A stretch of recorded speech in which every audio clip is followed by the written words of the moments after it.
നമ്മൾ ചില ആൾക്കാരിൽ കണ്ടിട്ടുണ്ടാവും ഈ വിരൽ കുനുപ്പുകളുടെ പാട്, അതായത് നക്കിൾ ഹൈപ്പർ പിഗ്മെന്റേഷൻ എന്ന് പറയും.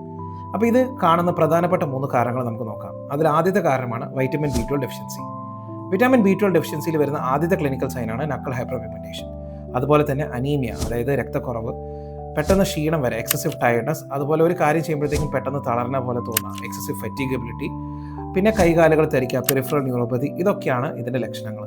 അപ്പോൾ വൈറ്റമിൻ ബി 12 ഡെഫിഷ്യൻസിയിൽ ആദ്യം സാധാരണ വരാൻ നക്കിൾ ഹൈപ്പർ പിഗ്മെന്റേഷൻ ആണ്. അപ്പോൾ നമ്മൾ സാധാരണ കംപ്ലീറ്റ് ബ്ലഡ് കൗണ്ട് നോക്കും, രക്തക്കുറവുണ്ടോ എന്ന് അറിയാനായിട്ട്. അതുപോലെ വൈറ്റമിൻ ബി 12 ലെവൽസും നമുക്ക് നോക്കാനായിട്ടുള്ള സംവിധാനമുണ്ട്. അതിനകത്ത് നമുക്ക് അറിയാൻ പറ്റും വൈറ്റമിൻ ബി 12 അളവ് എത്രയാണെന്നുള്ളത്.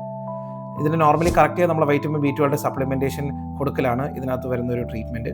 വൈറ്റമിൻ ബി 12 ഡെഫിഷ്യൻസി കൂടുതലും കാണുന്നത് വെജിറ്റേറിയൻസിനാണ്. കാരണം ഏറ്റവും കൂടുതൽ വൈറ്റമിൻ ബി 12 ഉള്ളത് റെഡ് മീറ്റിൽ, എഗ്ഗിൽ, ഫിഷിലാണ്.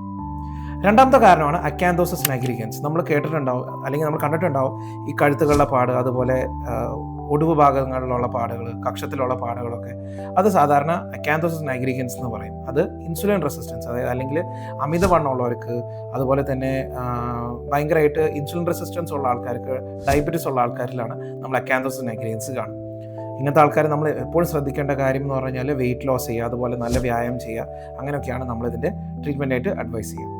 മൂന്നാമത്തെ കാരണമാണ് എക്സസീവ് ഫ്രിക്ഷൻ അല്ലെങ്കിൽ സ്ട്രെസ്സ്. അതായത് നമ്മൾ തഴമ്പ് പോലെ പറയാം, ഭയങ്കരമായിട്ട് ഡ്രൈനെസ്സും അതുപോലെ ഒരു തഴമ്പിച്ച് വരുമ്പോഴാണ് നമ്മൾ സാധാരണ അതിന് ചെയ്യുക. അതിന് സാധാരണ നമ്മൾ മോയ്സ്ചറൈസേഴ്സ്, അതുപോലെ ഡ്രൈ സ്കിൻ പ്രിവെൻറ്റ് ചെയ്യാൻ ഹൈഡ്രേഷൻ, നല്ലോണം വെള്ളം കുടിക്കുക, ഇതൊക്കെയാണ് നമ്മൾ നോർമലി പറയുന്നത്.